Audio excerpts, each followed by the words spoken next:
শোনার চাইতেও এটা বেশি দাম ফায়দা। এইভাবে কেউ যদি ধারাবাহিক মনোযোগ দিয়ে শুনতে থাকে, আপনি সব কথা বুঝেন নাই, কোনো অসুবিধা নেই, শুনে থাকেন। ইমাম সাহেবের সব কথা বুঝেন নাই, বুঝার দরকার নেই, আপনি তাকায় থাকেন, আপনি শুনতে থাকেন।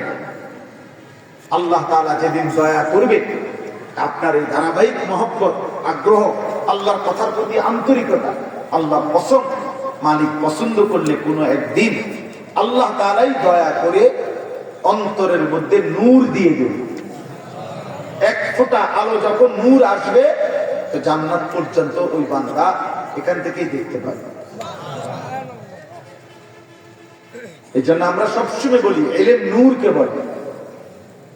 12 বছর, 14 বছর, 16 বছর পরে আমরাও প্রত্যেক ক্লাস ওয়ারি, প্রত্যেক বই,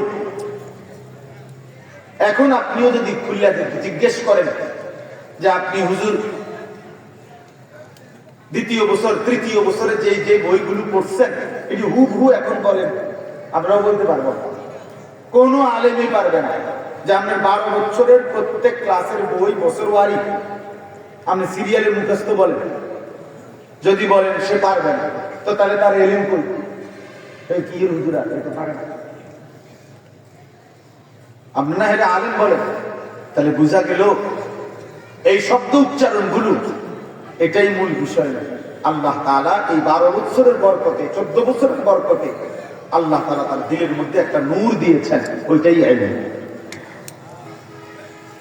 আফামান শারাহা আল্লাহু সাদরাহু লিল ইসলাম ফাহুয়া আলা নূরিন মির রাব্বিহ।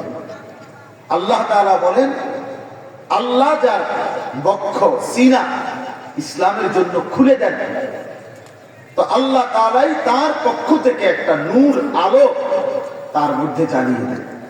সুবহানাল্লাহ। ফাহুয়া আলা নূরিন মির রাব্বিহ, সে তার রবের পক্ষ থেকে আলো পায়, নূর। কোরআনুল কারীমে আল্লাহ বলেন, ফামান লাম ইয়াজআলিল্লাহু লাহু নূরান ফামা লাহু মিন নূর।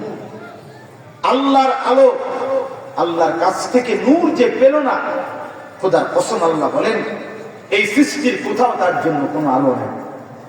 চারিদিকের আলোর এই আয়োজন সবই মূলত অন্ধকার। হৃদয় যার অন্ধকার, ঈমান থেকে যে বঞ্চিত, আখিরাতের ফিকির থেকে যে বঞ্চিত, রবের ধ্যান ও জ্ঞান, আখিরাতের চিন্তা অনুভূতি থেকে যে বঞ্চিত, খোদার কসম তার জীবনে কোনো আলো নেই।